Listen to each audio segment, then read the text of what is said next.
Olá pessoal, Hélio falando por aqui. Essa semana no nosso curso de Programação Paralela, nosso foco vai ser investigação com o OpenMP. Bom, nessa disciplina nós estamos estudando computação de alto desempenho. E a gente viu que, à medida que o único processador, ou que a tecnologia para a construção de processadores chegou em limites físicos e tecnológicos, o aumento de desempenho, a computação de alto desempenho, passou a usar múltiplos recursos computacionais. Então, a computação de alto desempenho trata de usar múltiplos recursos computacionais, maximizando suas capacidades. Nossos objetivos são resolver problemas computacionais mais rapidamente e, normalmente, também resolver novos problemas computacionais, alguns que anteriormente eram intratáveis, seja porque demoravam demais num único processador, ou porque envolviam conjuntos de dados que não eram tratáveis, seja porque não cabiam na memória do processador, por exemplo, ou demoravam tanto tempo para ser resolvido que não valia a pena. Mas como que a gente avalia que a gente está no caminho de alto desempenho?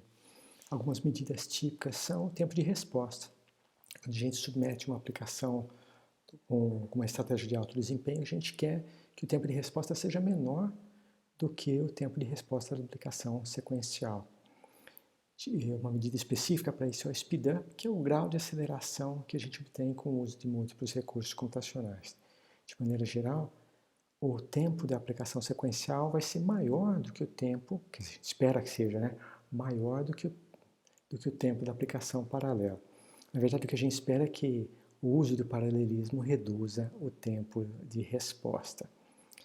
É importante a gente falar em tempo de resposta porque a paralelização, a computação de alto desempenho, normalmente não diminui o tempo computacional. O que diminui é o tempo de resposta. As atividades normalmente passam a ser executadas de forma paralela e sobrepondo umas com as outras, já que há múltiplos elementos de processamento. E daí tem uma redução do tempo de resposta. Bom, além de diminuir esse tempo entre a submissão e a conclusão de um programa com o uso do paralelismo, a gente espera também que isso seja eficiente. Isso significa que o aumento na velocidade seja proporcional ao número de processadores utilizados. Se você usa 2 processadores, você esperaria que a aceleração fosse de 2, ou seja, o tempo para processar com 2 processadores seja metade do tempo para processar com 1. Com 4 processadores seja 1/4 e assim sucessivamente.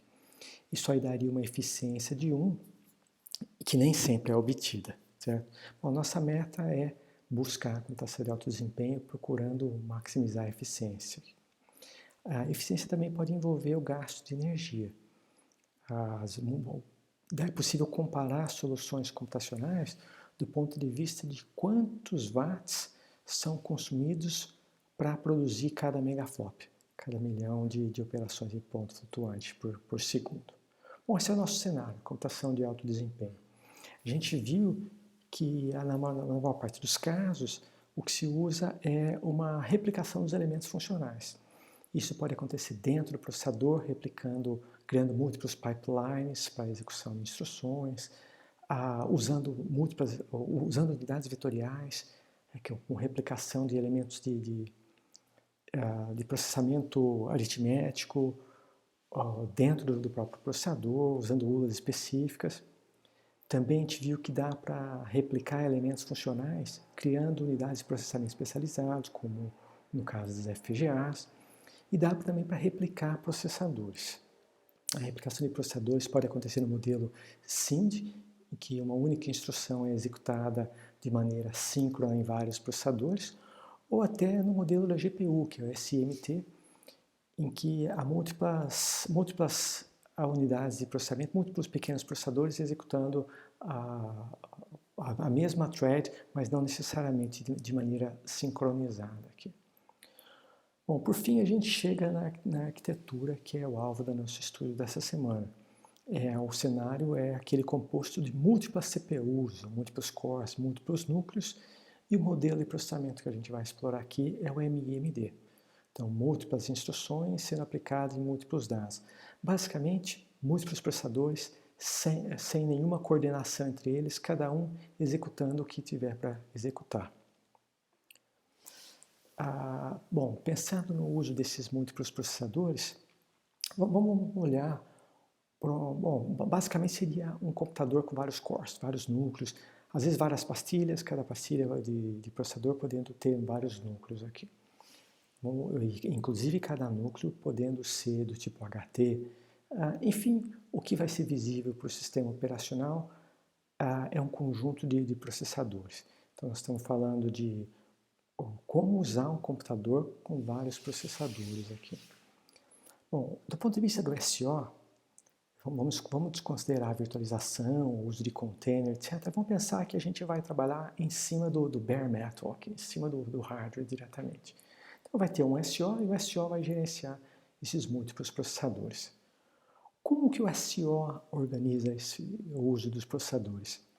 Em SO a gente fala que existem as atividades escalonáveis, que podem ser processos ou threads. Cada processo tem um espaço de endereçamento separado dos demais.